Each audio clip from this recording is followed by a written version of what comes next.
हिंदुस्तान जिंदाबाद, पाकिस्तान मुर्दाबाद, भारत माता की जय। নদিয়ায় বিজেপির দলীয় কর্মসূচিতে এসে আবারও রাজ্যের মুখ্যমন্ত্রীকে কটাক্ষ বিজেপি নেতা সুকান্ত মজুমদারের। সুপ্রিম কোর্টের রায়কে রাজ্যের মুখ্যমন্ত্রী কোনোভাবেই পরিবর্তন করতে পারবেন না। বিকাশ ভবনের সামনে বিক্ষোভরত শিক্ষক ও শিক্ষিকাদের ললিপপ দেখাচ্ছে রাজ্য সরকার।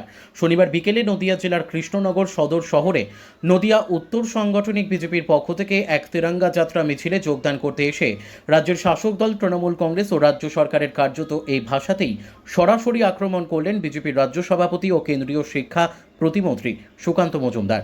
রাজ্যের পুরমন্ত্রী ফিরহাদ হাকিম সম্প্রতি বিকাশ ভবনের সামনে শিক্ষক শিক্ষিকাদের আন্দোলনকে লোক দেখানো বলে কটাক্ষ করেছিলেন। মূলত তারই পরিপ্রেক্ষিতে আজ বিজেপি নেতা সুকান্ত মজুমদার বলেন, তৃণমূল কংগ্রেস নেতারা মেহনত করে পরীক্ষা দিয়ে চাকরি পাননি বলে চাকরি পাওয়ার কষ্টটা তারা বোঝে না। এই চিত্র উঠে আসলো আমাদের ক্রাইম প্রেস বেঙ্গল নিউজের পর্দায়। নদিয়ার করিমপুর থেকে অর্ধেন্দু মালাকারের রিপোর্ট, ক্রাইম প্রেস বেঙ্গল নিউজ।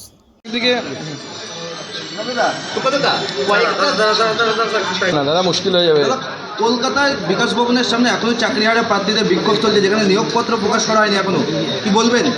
দেখুন, এই চাকরি প্রার্থীদেরকে বারবার রাজ্য সরকার ললিপপ দিয়ে বোকা বানিয়েছে এবং এখনও বোকা হচ্ছে চাকরি প্রার্থীরা। তার কারণ হচ্ছে সুপ্রিম কোর্টের যে রায়, সেই রায় মাননীয় মুখ্যমন্ত্রী কোনোভাবেই পরিবর্তন করতে পারবেন না। কিন্তু এমন ভাব দেখানো হচ্ছে যে মাননীয় মুখ্যমন্ত্রী সুপ্রিম কোর্টকে বলে সব পরিবর্তন করে দেবেন। সেই জন্য আমার মনে হয় শিক্ষকদের আগামী দিনের ভবিষ্যৎ এই মুখ্যমন্ত্রীর জন্য এবং তার দলবলের জন্য আরও খারাপ হতে চলেছে। ফিরহাদ হাকিম বলছে যে চাকরি নামে যে আন্দোলন হচ্ছে, এই আন্দোলনটা নাকি লোক দেখানো। দেখুন, ফিরহাদ হাকিম সাহেব যদি বা তৃণমূল কংগ্রেসের নেতারা যদি কোনো পরীক্ষা দিয়ে চাকরি পেতেন না এবং তারপরে যদি চাকরি পাওয়া কত কঠিন সেটা বুঝতে পারতেন। এবং চাকরিটা যে চলে গেছে এবং চলে গেছে লোকের দোষে, নিজেরা ভুল করে কোনো চাকরি যায়নি, কিন্তু লোকের দোষে তৃণমূল কংগ্রেস চুরি করেছে বলে শিক্ষকদের চাকরি চলে গেছে। সেটা শিক্ষকদের দুঃখ কষ্ট ফিরহাদ হাকিম সাহেব বুঝতে পারবেন না। উনি বলছেন যে সুপ্রিম কোর্টের রায় বিকাশ ভবনের সামনে আন্দোলন করে বদলানো সম্ভব নয়। এতদিন পর সেই বোধোদয়টা হলো। তাহলে নেতাজি ইন্ডোর স্টেডিয়ামে ডেকে শিক্ষকদেরকে নিয়ে মিটিং করার কি মানে ছিল? মুখ্যমন্ত্রী তার মানে কি তখন নাটক করেছিলেন? না নেতাজি ইন্ডোর স্টেডিয়ামে মুখ্যমন্ত্রীর সাথে বৈঠক হওয়ার পর সুপ্রিম কোর্টের রায়ের কোনো পরিবর্তন হওয়া সম্ভব ছিল? বিভিন্ন জেলায় তৃণমূলের জেলা সভাপতি পরিবর্তন করা হয়নি, পূর্ব বর্ধমান এবং কোচবিহারেও পরিবর্তন করা হয়নি। তারা বলছে এটা সবকটি আসন তৃণমূল জিতবে। আপনার কি প্রতিক্রিয়া? দেখুন, 294টি জিতবে মনে হচ্ছে, আমার মনে হচ্ছে 295টা হয়ে যেতে পারে। তার কারণ তৃণমূল কংগ্রেস এবার হারবে, সরকারে থাকবে না। অপেক্ষা করুন। ওরা এখন ওই নেশা করলে যেরকম হয় না মানুষের, সেরকম নেশা করে বসে আছে। সেই নেশা হচ্ছে তৃণমূল কংগ্রেসের পয়সার নেশা, চুরির নেশা। অপেক্ষা করুন, 295টা সিট জেতার মতো জায়গায় ওনাদেরকে ব্যবস্থা করছে। দাদা, যেখানে রাহুল কংগ্রেসের সঙ্গে যে তালিকায় নাম ছিল শশী থারুর, এবং শশী থারুরকে বাঁচলেন মোদী সরকার, বিদেশে পাঠাচ্ছেন তিনি, কি বলবেন? দেখুন, সরকার সিদ্ধান্ত নিয়েছে যেহেতু যুদ্ধটা একটি দেশের বিশেষ সময় এবং সেই সময় সবাইকে দলমত নির্বিশেষে সবাইকে একসাথে থাকা দরকার।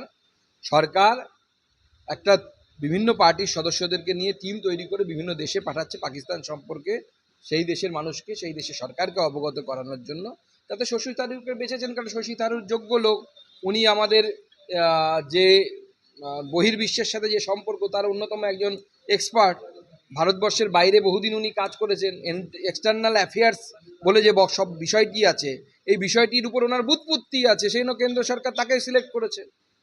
তিহত্তর এক জওয়ান শহীদ হয়েছে কাশ্মীরে, এখনো তার বাড়িতে বিজেপির কোনো জনপ্রতিনিধি তার বাড়িতে যাননি। কে যায়নি? গেছে তার বাড়িতে, আমাদের বিরোধী দলনেতা গেছে তার বাড়িতে। তার আগের দিন আমাদের জেলা সভাপতি গেছে। আপনারা মিথ্যে প্রচার করছেন, সবাই গেছে। কোনো এমপি বা কোনো জনপ্রতিনিধি মানে? আরে এলওপি আবার এমপির প্রয়োজন নেই। এলওপি মানে হচ্ছে ক্যাবিনেট মিনিস্টারের সমকক্ষ। আপনাকে তো বুঝতে হবে, এলওপি হচ্ছে ক্যাবিনেট মিনিস্টারের সমকক্ষ একটি পদ। এর থেকে বড় কে যাবে? দাদা, যেখানে বিভিন্ন হারে অনুপ্রবেশ হচ্ছে, কি বলবেন? দেখুন, এই তৃণমূল কংগ্রেস অনুপ্রবেশের উপরেই টিকে আছে। চলুন। আমরা জানি গত 22 তারিখে যে কাশ্মীরের পহেলগাঁও যে পর্যটকদের উপর বেছে বেছে হিন্দুদের দেখে এবং প্যান্ট খুলে তাদের আইডেন্টিফাই করে তাদেরকে খুব কাছ থেকে হত্যা করা হয়েছে। এবং কারা করেছে? পাকিস্তানের উগ্রপন্থী। সেই পাকিস্তানের হারমাত বাহিনী যেহেতু সেখানকার সরকার দ্বারা পরিচালিত হয়, তাই এর প্রতিবাদে মাননীয় প্রধানমন্ত্রী এবং ভারত সরকার তার প্রত্যাঘাত করেছে এবং বেছে বেছে ভারতীয় সৈন্য বাহিনী দ্বারা আজকে পাকিস্তানের সমস্ত সন্ত্রাসবাদী যে ক্যাম্প সেগুলোকে ঘুরিয়ে দেওয়া হচ্ছে। এটাই আমাদের সাফল্য বা সফলতা বলে মনে করছি যে সন্ত্রাসবাদের যে ঘাঁটি সেই ঘাঁটি ভারতীয় সৈন্যরা ঘুরিয়ে দিয়েছে এবং অনেক সন্ত্রাসবাদীকে মারা হয়েছে। তাই সেই তাদেরকে যে সাফল্যতা পেয়েছে সেনাবাহিনীর মনোবল বৃদ্ধি করার জন্য এবং সমগ্র ভারতবাসী যে সেনাবাহিনীর পাশে আছে আজকে সেই লক্ষ্য নিয়ে আজকে আমাদের এই তেরঙ্গা যাত্রা। সমস্ত বর্ণ ধর্ম নির্বিশেষে সমস্ত ভারতবাসীকে এই তেরঙ্গা যাত্রায় আমরা সামিল করার লক্ষ্য নিই এবং সেই আমাদের যুদ্ধরত যেসব আর্মি তাদের মনোবল বাড়ানো এবং ভারত সরকারের কাছে একটা শুভেচ্ছা বার্তা পাঠানোর জন্য আজকে আমাদের এই তেরঙ্গা যাত্রা। এই অনুষ্ঠানে উপস্থিত কে কে থাকছেন? আজকের এই অনুষ্ঠানে আমাদের রাজ্য নেতৃত্ব, রাজ্য সভাপতি মাননীয় সুকান্ত মজুমদার এবং সেই সঙ্গে আমাদের রাজ্যের অন্যতম সহসভাপতি আমাদের সঞ্জয় সিং থেকে শুরু করে আমাদের অনলদা রাজ্য নেতৃত্ব অনল বিশ্বাস এবং আরও আমাদের জেলা পর্যায়ে কার্যকর্তারা সকলেই উপস্থিত থাকবে। আপনার নাম? আমি অর্জুন বিশ্বাস, নদীয়া উত্তর সাংগঠনিক জেলার বিজেপির সভাপতি।